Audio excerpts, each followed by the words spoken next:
Chapter 42, The Strange Family. It was a sweltering afternoon, and the heat had put everyone in a bad mood. Roz was standing in the shade watching her son out on the water. The other goslings were teasing him about something when they suddenly burst into laughter. Brightbill turned and hurried home with a stormy expression on his face. He stomped into the garden and right past his mother without saying a word. "What is wrong, Brightbill?" said Roz as she followed her son into the nest. "Nothing," he squawked. "Leave me alone." "Tell me what is wrong." "I don't want to talk about it." "Maybe I can help." "Mama, the other goslings were making fun of me." "What did they say?" "They called you a monster and then laughed at me for having a monster mother." "They should know by now that I am not a monster. Would you like me to talk to them?" "No, don't do that.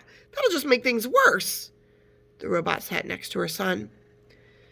"Mama, I know you're a robot, but I don't understand what a robot is." "A robot is a machine. I was not born. I was built." "Who built you?" "I do not know. I do not remember being built. My very first memory is waking up on the northern shore of this island."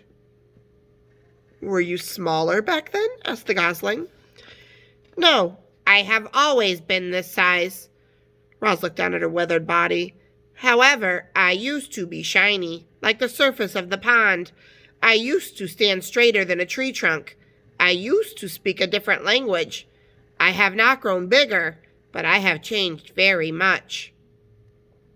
The robot wanted to explain things to her son, but the truth was that she understood very little about herself. It was a mystery how she had come to life on the rocky shore.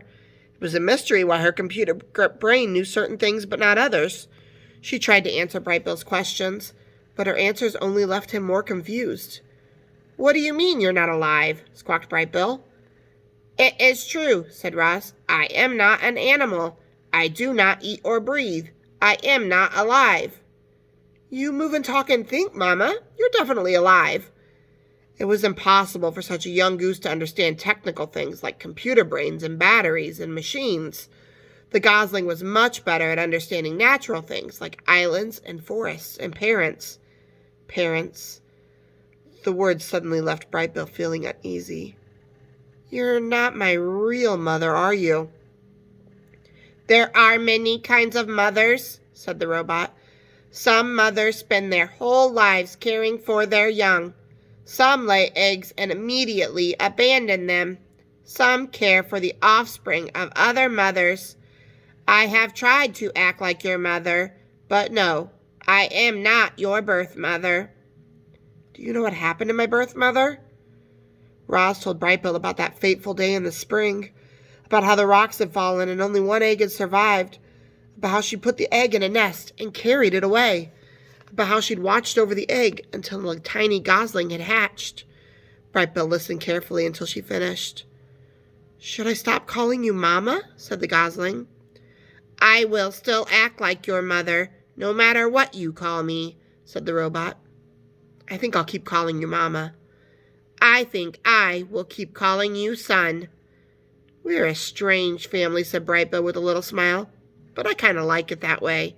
"Me too," said Roz.